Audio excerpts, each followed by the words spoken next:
इस वक्त हम मौजूद हैं जनपद संभल के असमूली विधानसभा क्षेत्र में श्री कलगीधाम, जो यहाँ पर आज हमारे माननीय प्रधानमंत्री जी आए थे, जो इन्होंने शिलान्यास किया था। उनके साथ माननीय योगी जी भी आए थे।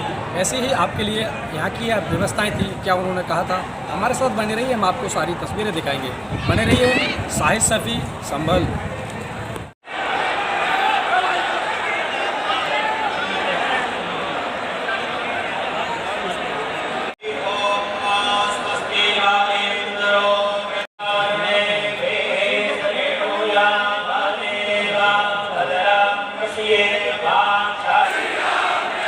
पूज्यपाद योगी आदित्यनाथ जी महाराज।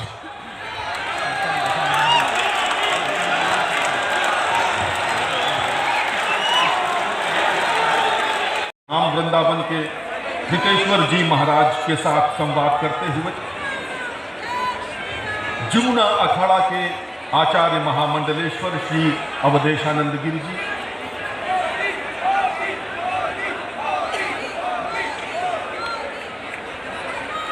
पूज्यपाद श्री कैलाशानंद गिरी जी, सहृदय माननीय प्रधानमंत्री सहृदयता के साथ संवाद कर रहे हैं। आज का दिन भारत अभ्युत्थानम अधर्मस्य तदात्मानं सृजाम्यहम् परित्राणाय साधूनां विनाशाय च दुष्कृतां धर्म संस्थापनार्थाय संभवामि युगे युगे। और इसी के साथ अब मैं अनुरोध करूंगा श्री कल की पीठ, आपकी तालियां रुकनी नहीं चाहिए मित्रों। ये अभूतपूर्व दिन है, अविस्मरणीय दिन है, जब संभल में माननीय प्रधानमंत्री पूज्य संतों के साथ यहाँ मंच पर हैं और उनका सम्मान हो रहा है। जिस देश में संत स्वयं सम्मान करें, वहां के शासक का क्या ही अद्भुत दृश्य है मित्रों। तालियां बहुत कमजोर है, संभल इतना कमजोर तो नहीं है।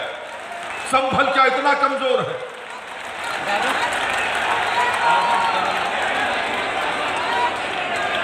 और प्रतिकृति भेंट कर रहे हैं माननीय प्रधानमंत्री को श्री कल की पीठाधीश्वर और अन्य सभी संत, पूज्य संत अवधेशानंद गिरी जी, कैलाशानंद जी, रितेश्वर जी महाराज। ऐसा होगा आपके जनपद में बनने वाला श्री कलगीधाम। प्रधानमंत्री माननीय श्री नरेंद्र मोदी जी संभल में सभी संतों को प्रणाम करते हुए, उपस्थित जन समुदाय का अभिवादन करते हुए, और सबसे पहले मैं अनुरोध करूंगा माननीय प्रधानमंत्री महोदय का आगमन उत्तर प्रदेश बढ़ता है, सज्जनता पर खतरा उमड़ता है। भगवान कृष्ण का गीता में उद्घोष है कि परित्राणाय साधूनां विनाशाय च दुष्कृतां धर्म संस्थापनार्थाय संभवामि युगे युगे। यदा यदा ही धर्मस्य ग्लानिर्भवति भारत। ये परिवर्तन प्रमाण है साथियों, और प्रमाण इस बात का है समय का चक्र घूम चुका है। एक नया दौर आज हमारे दरवाजे पर दस्तक दे रहा है। ये समय है हम उस आगमन का दिल खोलकर स्वागत करें। इसलिए मैंने लाल किले से देश को विश्वास दिलाया था, यही समय है, सही समय है। साथियों, जिस दिन अयोध्या में राम मंदिर की प्राण प्रतिष्ठा हुई थी, तब मैंने एक और बात कही। 22 जनवरी से अब नए काल चक्र की शुरुआत हो चुकी है। प्रभु श्री राम ने जब शासन किया तो उसका प्रभाव हजारों वर्ष तक रहा। उसी तरह राम लला के विराजमान होने से अगले 1000 वर्षों तक भारत के लिए एक नई यात्रा का शुभारंभ हो रहा है। तो ऐसे धार्मिक आध्यात्मिक कार्यों में कितनी मेहनत से लगे रहते हैं। कल की मंदिर के लिए इन्हें पिछली सरकारों से लंबी लड़ाई लड़नी पड़ी, कोर्ट के चक्कर भी लगाने पड़े। वो मुझे बता रहे थे कि एक समय उन्हें कहा जा रहा था कि मंदिर बनाने से शांति व्यवस्था बिगड़ जाएगी।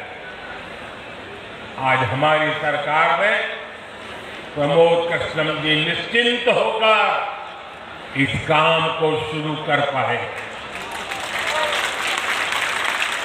मुझे भरोसा है कि मंदिर इस बात का प्रमाण होगी कि हम बेहतर भविष्य को लेकर कितने सकारात्मक रहने वाले लोग हैं।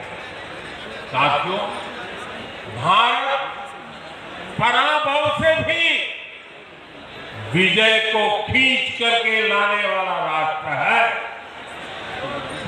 हम पर सैकड़ों वर्षों तक इतने आक्रमण हुए, कोई और देश होता, कोई और समाज होता तो लगातार इतने आक्रमणों की चोट से पूरी तरह नष्ट हो गया होता। फिर भी हम न केवल डटे रहे बल्कि और भी ज्यादा मजबूत होकर सामने आए, पहुंचने वाले पहले देश बने हैं। पहली बार भारत में वंदे भारत और नमो भारत जैसी आधुनिक ट्रेनें चल रही हैं। पहली बार भारत में बुलेट ट्रेन चलने की तैयारी हो रही है।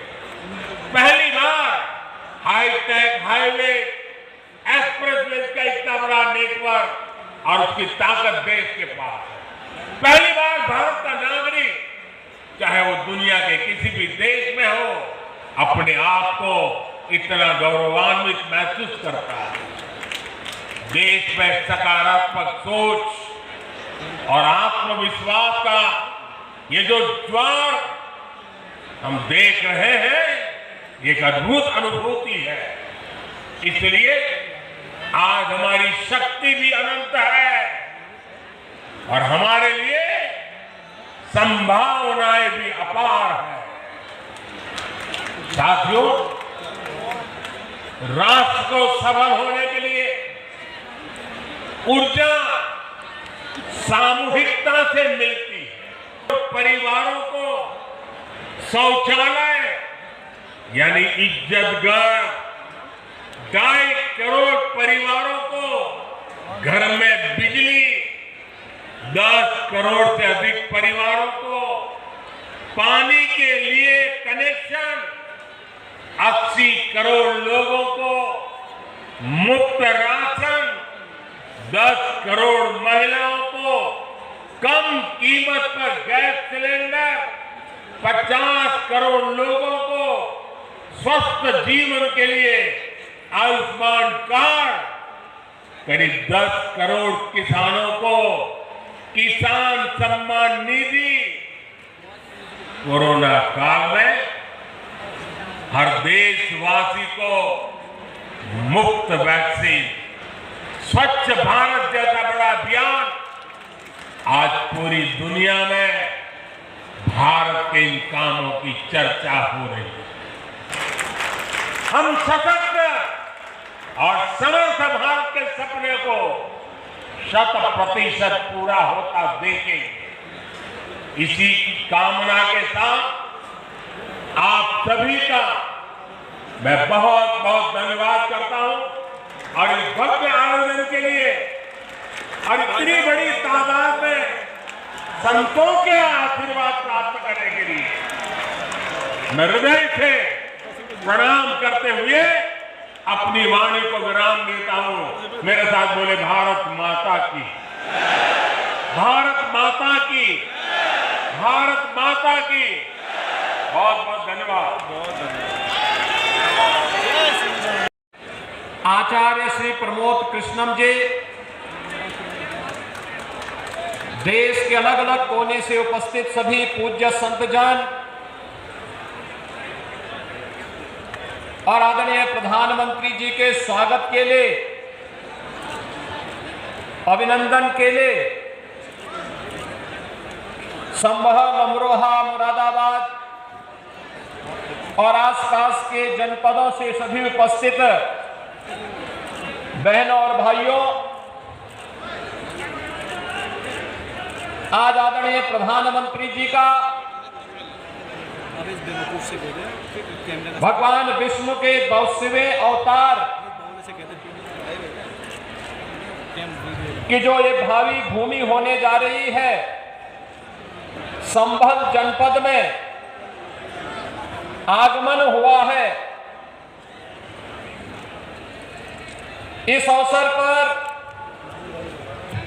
आदरणीय प्रधानमंत्री जी का मैं उत्तर प्रदेश वासियों की ओर से हृदय से स्वागत करता हूं, अभिनंदन करता हूं। भगवान श्री नारायण के ही भव्य मंदिर के भव्य उद्घाटन कार्यक्रम के उपरांत आदरणीय प्रधानमंत्री जी का आगमन इस संभल जनपद में हुआ है।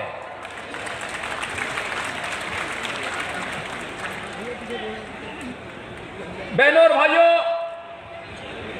हम सबको इस बारे में देखना होगा। पिछले 10 वर्षों में हमने एक भारत का दर्शन किया है, एक नया भारत है, जिस नए भारत में हर नागरिक को सुरक्षा भी है और जिस नए भारत में युवाओं की आजीविका की व्यवस्था भी है।